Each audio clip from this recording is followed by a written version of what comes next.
Breaking, Obama admin just caught in massive new scandal involving Trump. It seems new information surrounding Russian lawyer Natalia Veselnitskaya.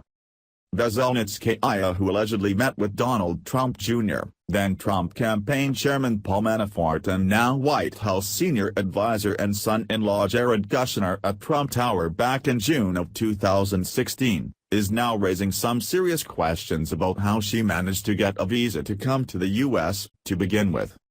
6 months prior to the June 2016 meeting in which she promised to deliver damaging information about then-Democrat candidate crooked Hillary Clinton as part of the alleged Russian government support for the candidacy of now-President Donald Trump even took place, Veselnitskaya was denied entry into the U.S. Breitbart reports. The Russian lawyer, who was being portrayed as a courier between Russia's president and Donald Trump's campaign team, got in, and stayed in, the United States by a very unusual set of circumstances, say immigration experts.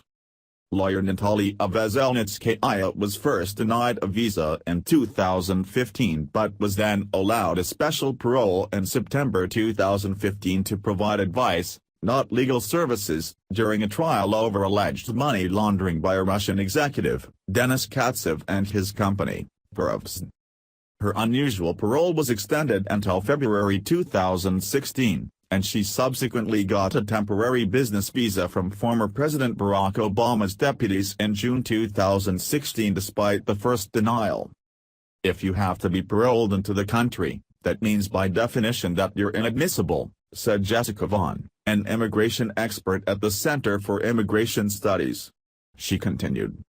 People who are unqualified for entry are given a special exemption, on case-by-case basis because of a request by law enforcement.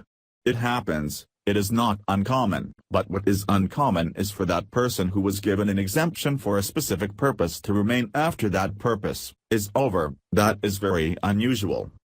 After arriving, Veselnitskaya began working for Katsev to eliminate the Magnitsky Act, which an economic sanctions law named after a Russian business leader who died under suspicious circumstances. She failed in that task, despite hiring several Democratic activists, including former Representative Ron Dellums, plus a Russian-born PR fixer. According to a July 2016 complaint by a private sector company, and released by Senator Chuck Grassley, the chairman of the Senate's Judiciary Committee. The complaint by Hermitage Capital Management misidentified Dellums as a Republican.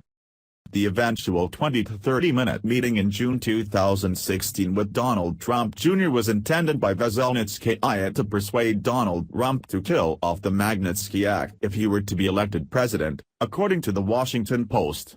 The meeting was arranged by a music industry lawyer, Rob Goldstone, who has at least one Russian client. The 2015 parole given by the Department of Homeland Security to Natalia Veselnitskaya to attend the money laundering trial is unusual partly because she provided no legal services that could have not also been provided by via video, said Vaughn. The DHS has not explained the reasons for the parole, but has described the process in a brief July 14 statement.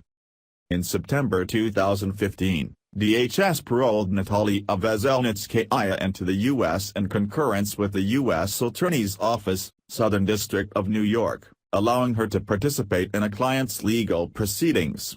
She was issued a significant public benefit parole document on September 25, 2015. Even more unusually, Veselnitskaya's parole was extended and then converted into a formal visa, effectively overturning the unexplained reasons for denying her a visa in 2015, said Vaughn. According to DHS, Ms. Veselnitskaya was subsequently paroled into the U.S. several times between 2015 and 2016, ending in February 2016. In June 2016, she was issued a B1/B2 non-immigrant visa by the U.S. Department of State. That B1/B2 visa allowed her into the United States to meet with Trump Jr. in June 2016. But in an odd turn of events a few months later she was granted special entry by the Department of Justice under the order of Attorney General Loretta Lynch herself. Veselnitskaya stated that her entry to the U.S. was crucial in order to carry out her legal work for a Russian firm in New York City. But it's not being reported that she engaged in a number of other projects or interests during her time in the U.S. Of course, one of them was trying to get then inexperienced candidate Donald Trump into trouble for wanting opposition research, which every candidate always wants on their opponents. Unless you're a Democrat, that is. Democrats don't need to worry about that because they have the mainstream media to be their attack dogs for them. This whole thing stinks of Clinton and Obama.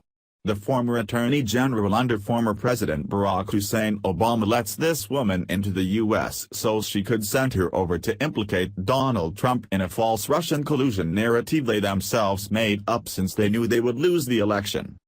Please share if you want to see the whole Democrat Party machine behind bars. Thanks for watching. Please subscribe Breaking News 365 channel.